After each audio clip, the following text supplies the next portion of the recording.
My name is Jenkins, and I run the Velvet Escape travel blog, and I'm here to talk about the business of travel blogging from my perspective. Just out of curiosity, how many of you here have a blog? Awesome. How many of you here have a day job that's not related to your blog? Brilliant. Well, what I'm going to tell you today will bring some hope, I hope, to anyone who's thinking of blogging full-time at a certain point in time. But if I were you, I would hang on to your day jobs, well, for now anyway. So let's get started. Just a little bit about myself. I was in investment banking for 10 years, and I left the bank in 2008, just in the early part of the summer of 2008. And I went traveling around the world for about 5-6 months, and with the idea that when I came back to Amsterdam, that's where I'm based, that I would find another job in banking. I just wanted a break from banking, travel around. It's always something I've always wanted to do, and I came halfway through my trip. Credit crisis, financial world collapsed, and I came back to Amsterdam, and there were absolutely no jobs. So I thought, well, I've got some resources to help me out to kind of ride the wave, and maybe just wait it out for about a year or something. So I decided, well, I have to keep myself busy doing something. So I decided to do something that's close to my heart, which is writing. And writing about travels, which is something else which is very close to my heart, I'm very passionate about. So that was pretty easy enough. So I started blogging, and let's go on to the next slide. I think it's that way. Oh, brilliant. So I started the blog in January 2009, and well, you have to look at it this way. It was a bit of a hobby when I started out.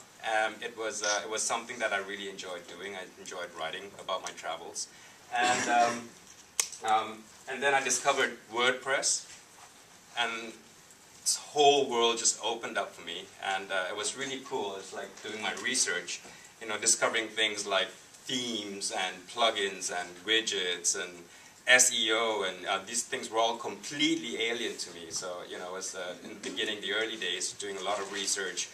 Finding out what all these things meant.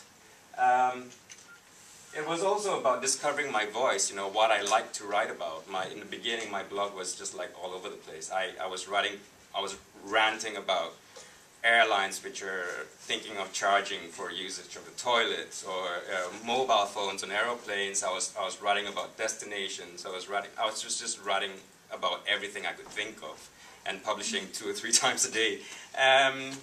And then, after a while, I kind of figured it out. Hey, there are certain things which I really like to write about, and certain things which, well, maybe, it just doesn't quite fit with my character. So, so it took a while to kind of discover my voice. Building traffic was another interesting aspect of blogging. In the beginning, I just had my friends and family visit my blog. I'm sure everyone can relate to that. And then I discovered Twitter, and actually Twitter is the reason I'm standing here today. Without Twitter, I probably wouldn't be standing here today. And when I discovered Twitter, I got to know so many people. I made so many friends, got in touch with so many other travel bloggers, and it certainly helped that after a while, Lonely Planet and National Geographic started retweeting my articles, my posts.